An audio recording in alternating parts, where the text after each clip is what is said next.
Hello and welcome everyone to my video, and hello and welcome to the new people who have ventured onto my channel recently. Wanted to make sure that I say hello to you all and thank you for your time. Thank everyone for their time always. So on the heels of the videos that I did regarding Babylon not being a system, it's a city, which is the seat of the beast's kingdom.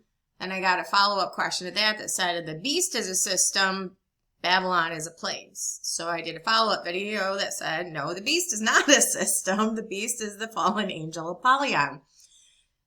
Seems to be a very big missing link to understanding end times eschatology and the who's who of the 70th week. And there is a rush to conflate because this is just what's been taught for so long. It's what I grew up thinking, and I never heard anything different until I started studying it for myself to realize that the Revelation 6 rider and the Revelation 13 beast cannot be the same person by virtue of the fact that the bottomless pit where the beast descends from is not even opened until trumpet 5, which is well after seal 1, and he doesn't ascend until trumpet 6, and then he's given power to continue 42 months, which is the second half of the 70th week. So it is a logistical impossibility that the Revelation 6 rider on the white horse, the opening of seal 1, is the same as the beast. So you're talking about two end times figures. So then people say, well, what happens to the Revelation 6 rider? I don't know. We're not told. So it must not be relevant because once the beast rises, he assumes authority, and that's that. But it leads into other questions. And so we'll start with one. And I'm not sure how to pronounce this user's name, so I'm very sorry. But it's a very good question. And in the video that I went through, we'll start here. Before I get into the crux of this, we'll start with this comment and then move into the second one where it's going to take us through the presentation I have for you today. But this came up in response to the Revelation's beast is not a system, it is the fallen angel Apollyon. Revelation 17 describes precisely who this person is in multiple spots and in multiple ways. So right here is where because this is the woman riding the beast imagery. Here we go. Revelation 17:3, he carried me away into the spirit in the wilderness. So this is going to be, he's being shown prophecy. Anytime in the book of Revelation where John is in the spirit, be Revelation 1 to see the glorified Christ on the Lord's day, which is prophetic. It's how you know it hasn't already happened and it wasn't tied to 70 AD as a side note, because the reference to in the spirit means he's receiving prophecy. If and since the revelation was given in 95 AD to talk about the second coming of Christ as prophetic, because he's in the spirit to see the glorified Christ, means it wasn't tied to 70 AD. Revelation 4:1 is also when he sees the door open in heaven, he hears the voices of a trumpet talking with him, saying, come up hither, I will show thee things which must be hereafter. Immediately he's in the spirit, which also tells you from 95 AD that is also prophetic, meaning it hasn't already happened, which means it's also not tied to 70 AD. The same thing is repeated here in Revelation 17. He carried me away in the spirit to the wilderness, which means he's seeing prophetic events, which means the beast, the woman, and everything in the contents of this chapter is not related to the present dispensation, because John in 95 AD was in the same dispensation we are still presently in.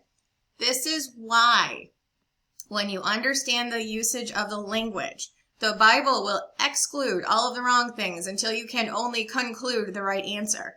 For those who say that the system is in place or the beast is here or whatever they might say, I will dispute that solely based on, there are many other ways to dispute this, but solely based on the fact that he's in the spirit, which means it's prophetic, which means it has nothing to do with our present dispensation. And it's the third time that language has been used in this book. And every time that language is used in this book, it means you're dealing with prophecy.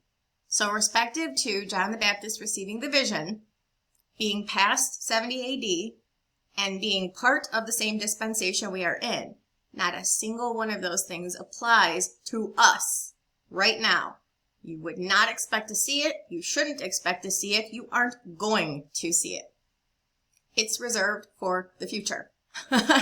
Anyway, so the woman riding the beast. Okay, so there's going to be a description given of the woman, and there's going to be a description given of the beast, and there's going to be a description given of the 7 heads, and there's going to be a description given of the 10 horns, all in this chapter.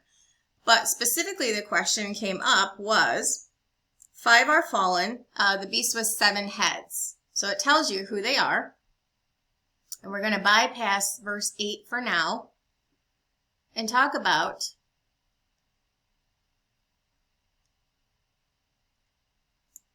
right here. There are 7 kings, 5 are fallen, 1 is, the other is not yet come. When he cometh, he must continue a short space. Just to note, the explanation of all of this is in my written study of Revelation in Revelation 13. So when I get to Revelation 17, I will be able to pull from what I have already written. So you're talking about the kings of Egypt, Assyria, Egypt, Babylon, Medo-Persia, Greece. Babylon, Assyria, Medo-Persia, Greece, and there's one more. I can't remember off the top of my head, but it's in my writing. And then, so 5 were fallen because they had already come and passed. The other is not yet come. The other is, sorry, 1 is. Okay, 5 are fallen. They referred to the empires that had already come and gone, the ones that had either held Israel captive in their land or had carted them off captive to foreign lands. So, why am I... Oh, Babylon. Egypt, where their trials began. Assyria, which was the Assyrian Empire, was responsible for the fall of the house of Israel. And then Babylon is where the house of Judah, because the house of Israel and the house of Judah were divided after Solomon. His sons Jeroboam and Rehoboam. The kingdom was divided 10 tribes and 2 tribes. The house of Israel fell prey to the Assyrian Empire, and the house of Israel to the Babylonian Empire. And then Medo-Persia, and then Greece. So sorry. And then 1 is, in 95 AD, when John received the revelation, the Roman Empire was on the throne. And then there was a 7th who had not yet come, and that, I believe, is a reference to the Ottoman Empire. And after the conclusion of the Ottoman Empire is when Israel was given leave to come back into their land in modern history. Literally, there was the Balfour Declaration. The Ottoman Empire reigned from 400-ish years, from 15 something or other to 1918. It was in 1970 that the Balfour Declaration occurred, and Britain gave Israel back their land, and they started going back. The next time Israel will be booted out of their land is by this 8th beast. So when you're talking about the 8th being of the 7 were representative of people who enslaved, captured, or removed Israel from their land. And that's exactly what you're looking for. So from Egypt all the way up to the end of the Ottoman Empire, Israel was either not in their land, diasporas, or they were being like enslaved or held captive or had some other governing authority over them that wasn't Israel. And then from 1917 to 1948, 1967, 1973, all these other benchmarks occurred, but Israel has been in the land and sovereign. When they are going to lose their sovereignty is to this 8th beast who goes into the temple, declares himself to be above all that is called God or that is worshipped, so that he as God sitteth in the temple of God, showing himself that he is God, sends the Jews fleeing. And then in Daniel 11, it tells us that they're going to cast lots and spoil the land, part the land for gain, which then Joel 3 tells us is part of the judgment in the Valley of Jehoshaphat, the Valley of Decision, the treading of the winepress, Armageddon, call it whatever you will, for spoiling his land and for, what does it say? Joel 3. Actually, I'm just going to show you that in Daniel. Why I'm saying that. People think that there's going to be a division of the land as part of the covenant confirmation at the beginning of the 70th week. No, that is not true. The abomination of desolation is here in Daniel 11:36. The king will do according to his will, shall exalt himself, magnify himself above every god, shall speak marvelous things against the God of gods, and shall prosper till the indignation be accomplished, for that is determined shall be done. When you take that over to the book of Revelation, that's Revelation 13. The beast was given a mouth speaking great things and blasphemies. He opened his mouth and blasphemed against God to blaspheme his name, his tabernacle, them that dwell in heaven. He was given power to continue 42 months. Being given power to continue is the same thing as saying shall prosper till the indignation be accomplished. So then you come down to verse 39. So second half of the 70th week. Thus shall he do in the most strongholds with the strange God, whom he shall acknowledge and increase with glory. He shall cause them to rule over many, and shall divide the land for gain. That's when the division of the land of Israel occurs, after the abomination of desolation and at the hand of the beast. And when you go to Joel 3, it talks about specifically the judgment in the valley of decision is precisely and explicitly stated to be for that activity. For behold, in those days and in that time when I shall bring again the captivity of Judah and Jerusalem, I will gather all nations, will bring them down into the valley of Jehoshaphat, and will plead with them for my people and for my heritage Israel, whom they have scattered among the nations and parted my land. This is literally the result of the judgment poured upon these people who were involved in Daniel 11:39. So just in case you weren't aware, that's all tied together. So it's all tied together through understanding of Revelation 17 and who these 5 kings are. One is, the other is not yet come, and when he cometh, he must continue a short space. The beast that was, is not, he is the 8th of the 7, meaning he is of the same persuasion, meaning he does the same things that the other 7 did, those other 7 empires who ruled over Israel, who were either enslaving them, such was the case Egypt. Assyria was responsible for destroying the house of Israel, leading to the end of the house of Israel kings. Babylon was responsible for ending the Judaic king reigns, and the next one who sits on the throne will be Jesus Christ himself. Medo-Persia, Greece, and then Rome, the Roman Empire, not Rome, but the Roman Empire, which is, yes, very distinguishable from Rome. Do not conflate the two, the Roman Empire. And then the Ottoman Empire, all the way up to the place where Israel gets her spot back in the nations, and she's a sovereign state until she loses that sovereignty midpoint of the 70th week, when this beast ascends, given power to continue 42 months, and he tramples all over people, scattering them and parting the land and all of that stuff. So that's the meaning of that. Probably more information than you wanted, but the question was, 5 are fallen. One is, the other is not yet come. And when he comes, he will stay for a short time. And the 8 is of the 7 means what? There you go. So hopefully that helped. Now the other question, I just have to find it. Please hold. Okay, so this is from another person who must be new to my channel because I don't recognize the name. So I will say hello and welcome. And they responded to the same video. Revelation's beast is not a system. It is the fallen angel Apollyon. Hi, Heather. Thank you for this. It's always funny to me when people say person A or person B is the Antichrist. Haha.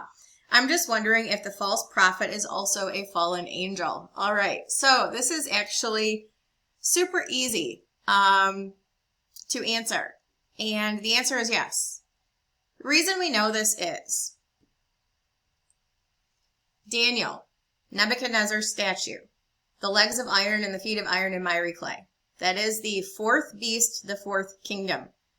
Legs of iron, you've got 2. It's your beast 1 and your beast 2. And the legs of iron and the feet of iron, which are your 10 kings, 10 toes, and mixed with miry clay. Talking about how they will try to cleave one to another, but they won't be able to. So, from a high-level overview, yes, your legs of iron are your beast 1 and your beast 2, beast and false prophet. And they're going to command worship and or command worship for direct worship to beast 1. Yes, though that is the reference to the legs of iron, so they are the same.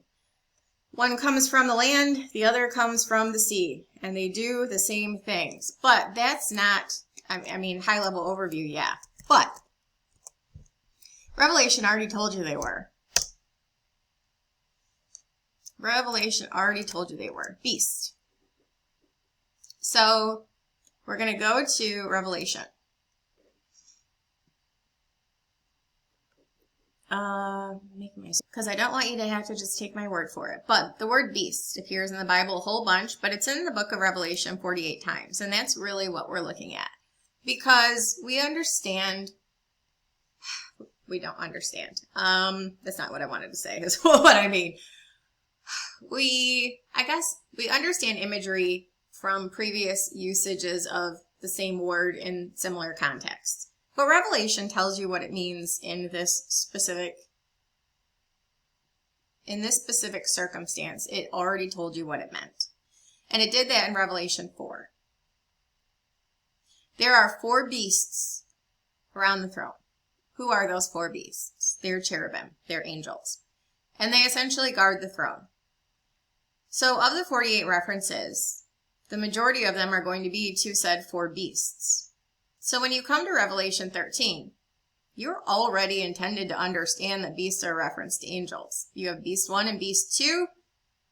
By implication they're not good angels, they're fallen angels. And more specifically, when you study this out, which is the video that I did where these questions originated from, the beast is the fallen angel Apollyon, you will learn that he's the angel of the bottomless pit, specifically stated. So the answer to this question is very simply put, where does the word beast used in context, and what is the context of prior usages in the book of Revelation? Let's use 48 times. But in verse 6 of chapter 4, before the throne there was a sea of glass like unto crystal. In the midst of the throne and round about the throne were 4 beasts, full of eyes before and behind. The first beast was like a lion, the second beast like a calf, the third beast had the face of a man, and the fourth beast was like a flying eagle. So to take this a step further, Daniel's imagery talked about the 4 beasts was the lion, the leopard, the bear.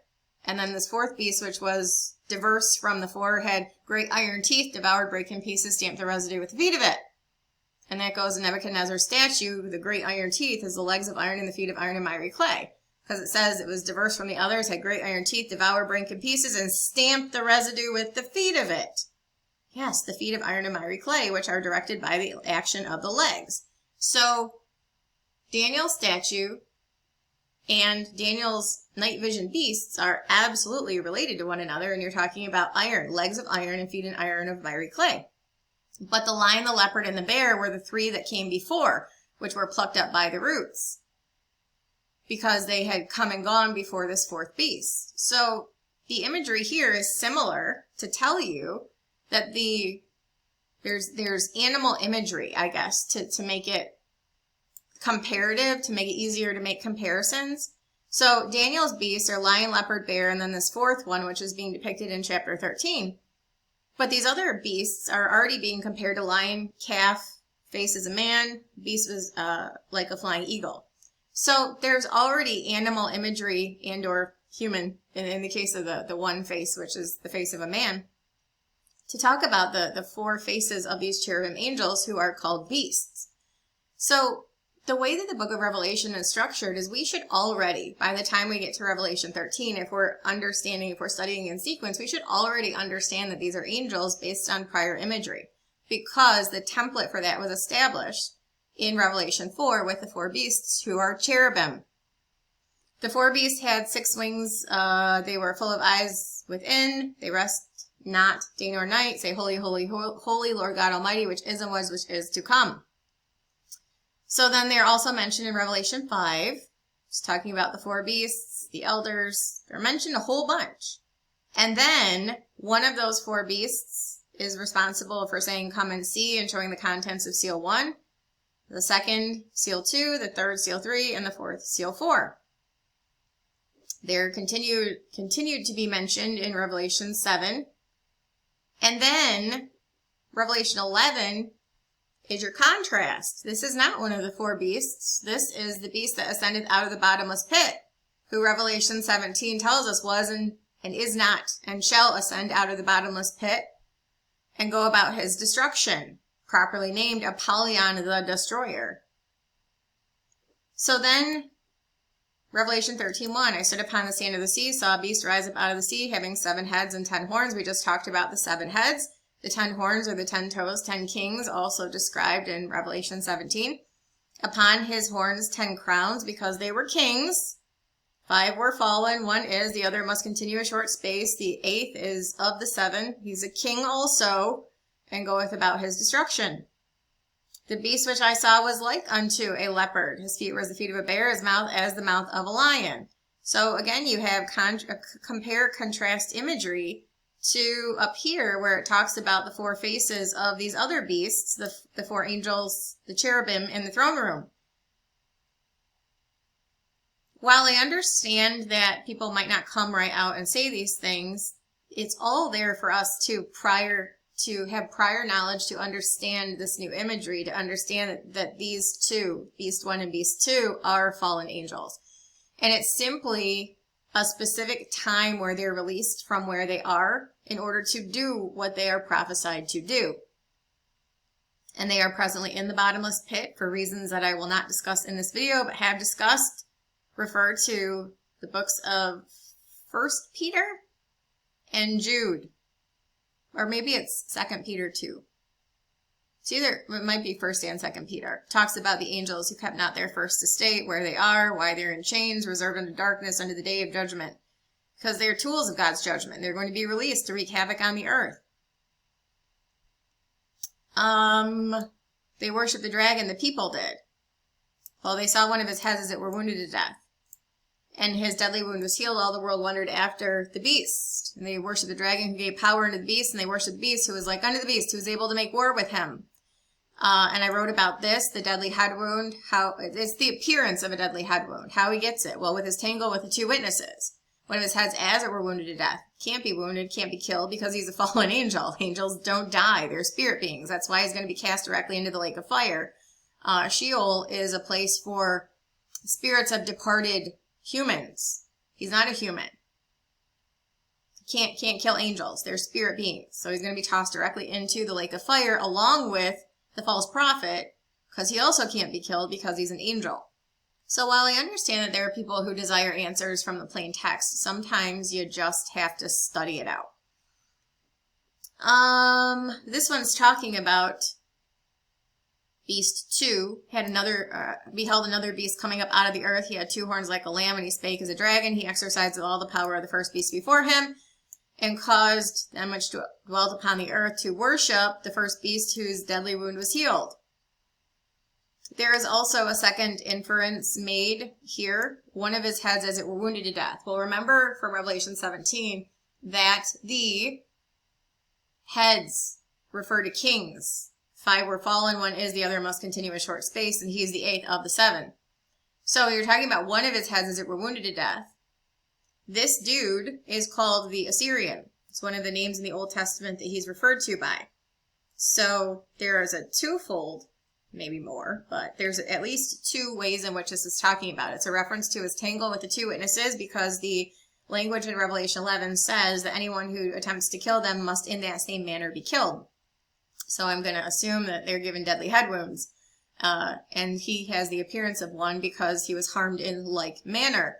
But also, it's a reference to, going back to the Old Testament imagery, he's called the Assyrian. And Assyria was one of the empires that had come and gone, one of the 5 that were previously fallen. So there's a twofold representation there. If you guys are unfamiliar with this study, it's all in my book, which is linked below in my academia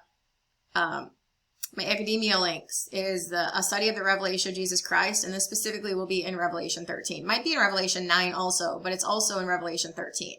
I don't leave any stone unturned with this. You can agree or disagree, whatever you'd like to do. That's up to you, but this is all already discussed.